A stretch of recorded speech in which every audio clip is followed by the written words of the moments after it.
Picture this: you're in a conversation with people who are talking about things that don't matter, like the latest gossip, some shallow news, or a topic that keeps coming up but doesn't go anywhere.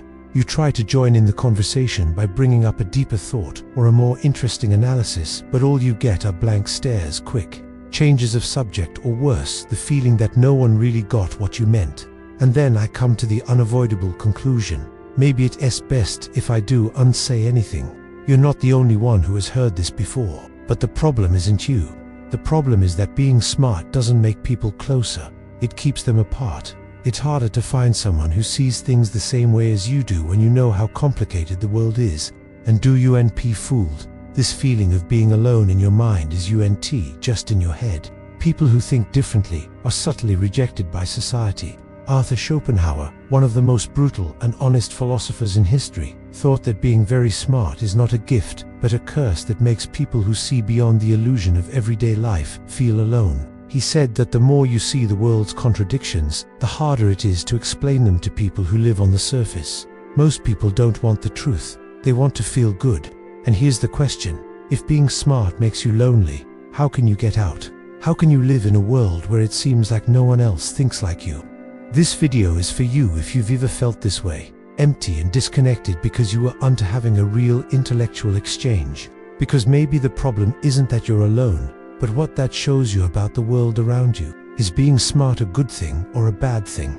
It seems like being smarter should make life easier on paper. You learn things faster, see patterns that others miss, and don't make the same mistakes that most people do. But in reality, that same intelligence that should help you becomes an invisible wall that keeps you from connecting with other people. Arthur Schopenhauer comprehended this more profoundly than anyone else. He believes that being very smart makes someone lonely because most people don't want to think deeply, not because they can't, but because it doesn't help them socially. Why ask philosophical questions, question dogmas, or see the hypocrisy of institutions if all of this makes you uncomfortable? Most people find life easier when they don't ask hard questions and just accept things as they are. But there's nothing you can do. Your mind is always working, always looking at things in a different way than other people do. You can tell when people are lying to themselves because they hold on to false beliefs because it is easier than facing the truth. You feel frustrated when you try to explain something and realize that no one is really listening. This is not because they disagree with you, but because what you say doesn't fit into the story they have made up for themselves. And that is the main point. Society doesn't care about the truth. It cares about fitting in. People need to believe in certain lies for everything to work. That happiness comes from buying things. That success comes from following a set path. And that common sense is always right. People who question these ideas become a problem, like a piece that doesn't fit. This is why great minds have been turned down before being recognized throughout history. Socrates was sentenced to death for corrupting the youth, just for asking questions that showed how ignorant the powerful were. People went after Galileo for saying something as clear as the fact that the earth goes around the sun. People made fun of Nietzsche and thought he was crazy for questioning the basis of Christian morality. People made money off of Nikola Tesla's inventions after he died. Do you think things would be different now? People are still the same, even though technology has changed. We still live in a world where people who think differently are punished. It's not as clear-cut as it was during the Inquisition, but rejection still happens. Today, it's being alone, feeling like no one understands you, and having trouble finding people who really agree with you.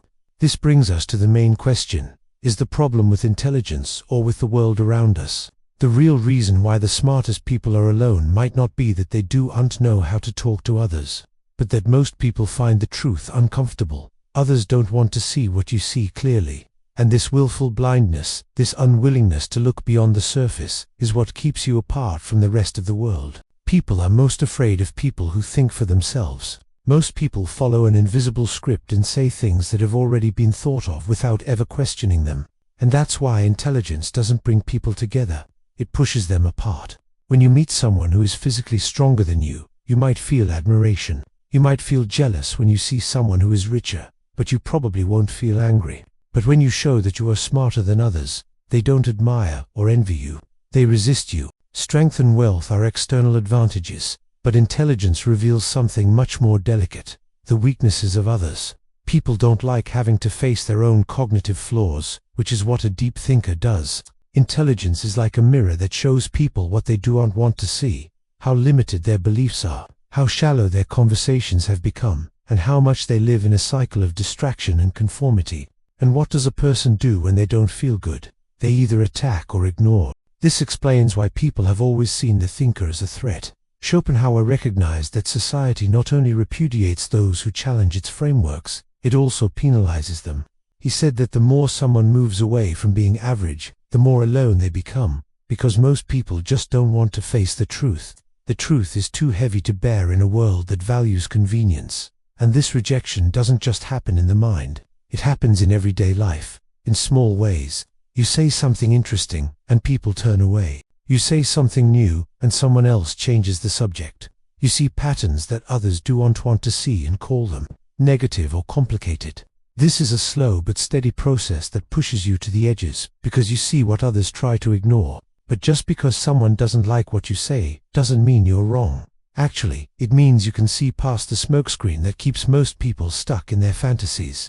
And that's why smart people end up alone. Not because they want to be alone, but because the world pushes them away. If you've ever felt alone because of how you think, you may have realized that this loneliness isn't always caused by other people. Most of the time, you pick it yourself. At first, you really want to connect, share your thoughts, and find someone who sees things the same way you do. But as time goes on, and interactions become frustrating, pointless, or just plain tiring, it's only natural to think that maybe it's better to be alone. Schopenhauer posited that intelligent individuals frequently favor solitude, not from contempt for society, but from necessity. He said that for people who think deeply, the world often looks like a shallow show, a theater where most people pretend to know things they haven't really thought about. It takes a lot of mental effort to try to be a part of this theater, and in the end, the reward is very small. People often have to deal with conversations that don't mean anything, and interactions where they have to dumb themselves down to be understood. And then the separation happens. First, you stop going to certain social events because you think your ideas won't be welcome. After that, you start to choose your interactions more carefully, looking for conversations that mean something. Lastly, you realize that your mind is often the best company because other people don't seem to have anything to offer besides short-term distractions. But this is where the trap is. This isolation may seem like a safe place at first, but it can quickly turn into a prison. A thinker never stops thinking. Their mind is always working, analyzing, and questioning. And if you don't have anyone to talk to about your ideas or challenge your mind, thinking can become a closed loop where everything makes sense only from your point of view. Being smart can keep you from being ignorant, but it can also keep you stuck in your own bubble of knowledge. And that's when loneliness changes into something deeper, like being mentally exiled, where you don't feel like you're part of anything even when you're with people. You might even talk to each other, laugh, and talk about small things, but deep down, you know something is missing. A real conversation, a real exchange of ideas. The great tragedy of self-imposed isolation is that it is not a choice in the traditional sense. No one wants to be by themselves all the time. But when the world is only shallow, and relationships are more of a chore than a joy, being alone seems like the only option. The more you learn about the world, the less you seem to fit in with it. That's the funny thing. Why does society always turn down intelligence if it is so valuable? Why are people who can see beyond made fun of, ignored, or even attacked? The answer is simple. The world is not made for people who think. It is made for people who follow the rules. Since the beginning of time, society has always favored people who follow the rules over people who question them. We learn to follow orders instead of thinking in school. We learn to remember things without questioning them, and to accept truths that are already there without looking into them. The student who asks too many questions is annoying. The employee who suggests changes puts the company's stability at risk. People who question the dominant story are seen as a problem. Schopenhauer understood this well. He thought that the world was ruled by a system of collective mediocrity, where people who thought for themselves were seen as a threat. He said that most people don't want the truth. They want to feel good, and the truth isn't usually comfortable. This is why great minds in the past were not accepted until later. Socrates was put to death for questioning the morals of Athens. People were mean to Galileo for saying that the earth wasn't the center of the universe. People thought Nietzsche was crazy for pointing out the flaws in Christian morality.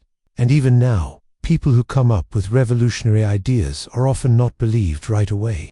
But this dislike of intelligence isn't just among famous philosophers and scientists. It happens every day, in little things. It happens when you try to have a deep conversation and people look away, impatient. When you suggest a different point of view and are immediately rejected. When you notice patterns that others ignore and get no response instead of curiosity. The truth is that society not only doesn't value critical thinking, it works against it, because it's hard to control people who think too much. They don't believe any story. They don't like simple answers. And this puts the system at risk because it needs people to follow the rules. The biggest paradox is that society needs thinkers to move forward, but it also pushes them away. It wants the benefits of intelligence, like technology, scientific progress, and new ideas in philosophy. But it doesn't want to deal with the pain that comes with thinking deeply. That is why people who can see beyond others have always been, and will always be, a small group. A small but important group of people. Extreme intelligence can make you feel alone, and it can also be hard to deal with. The pain comes not only from society's rejection, but also from the way deep understanding affects the mind. Schopenhauer was very harsh. The more you understand reality, the less fun it is. People mostly live in their own heads. They think that life has a meaning, that there is fairness in the world, and that hard work will always pay off. They think that things like fate, luck, and merit are real. These ideas keep people going, give them a reason to keep going, and help them get through tough times. But a person who really thinks about these ideas will eventually come to an uncomfortable conclusion. None of this is certain. And this is the main thing that sets the ordinary person apart from the thinker. The average person can lie to themselves, and this lie makes them happy. The thinker, on the other hand, sees the world as it really is, full of chaos, indifference, and contradictions. He understands that morality is not an absolute, but rather a social construct, that the pursuit of happiness frequently constitutes a futile race after desires shaped by culture, and that the majority of individuals do not seek the truth, but rather affirmation of their pre-existing beliefs. And this is where intelligence becomes a burden. Once you see, you can't unsee. You can't just turn off your brain and act like everything makes sense. You can't go back to being blissfully ignorant, Nietzsche said. When you look long into the abyss looks back at you. This is the cost of understanding. You become more and more disconnected from the world around you. As others celebrate small wins, like getting a new car, getting a promotion at work, or having a brief romance, the thinker asks, does this really matter? What seems satisfying to most people seems shallow to him.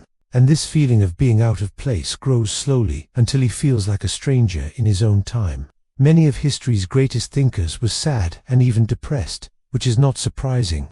Pascal said that the universe's endless silence was scary. Kierkegaard talked about how hard it is to be alone. Kafka turned the feeling of being alone into writing. Schopenhauer, who was probably the most pessimistic of all, thought that life was an endless cycle of wants and disappointments, and that the only way out was to give up everything. But the big question is, if intelligence forces us to see the truth without any illusions, how can we live without being consumed by it? Is there a way to go from being comfortable with not knowing to being completely hopeless? This is the question that distinguishes those who merely endure their intelligence from those who acquire the ability to utilize it. And the answer might be to accept being alone. What is left if being smart makes you lonely and knowing a lot about the world can be a burden? What can a person who sees past the surface do to keep their mind from taking over? Schopenhauer posited that the sole means for a thinker to attain peace was to embrace their solitude and channel their energy into productive endeavors. He said that smart people shouldn't waste time trying to fit into a society that will never fully understand them. They should see being alone as a privilege, not a punishment. But this isn't an easy question to answer, because everyone wants to be connected deep down. Even the most intellectually independent people want to be understood and want to find someone who shares their point of view and can have a real conversation. The issue is that these interactions are infrequent, and it is erroneous to anticipate that society collectively will appreciate profound contemplation. So, what now? First, you need to know that intellectual solitude doesn't mean being completely alone. You can find people who think like you in a lot of places, like books, philosophy, intellectual communities, and even art. A lot of the smartest people in history lived alone. but their ideas lived on because they were written down, talked about, and eventually accepted. The second thing is to use your intelligence for something important. A mind that doesn't find challenges or meaning quickly turns into a trap for itself. Making things, exploring, and always learning can all turn the burden of intelligence into a useful tool. And finally, understand that the world will always fight against people who think differently. People never liked their great thinkers while they were alive.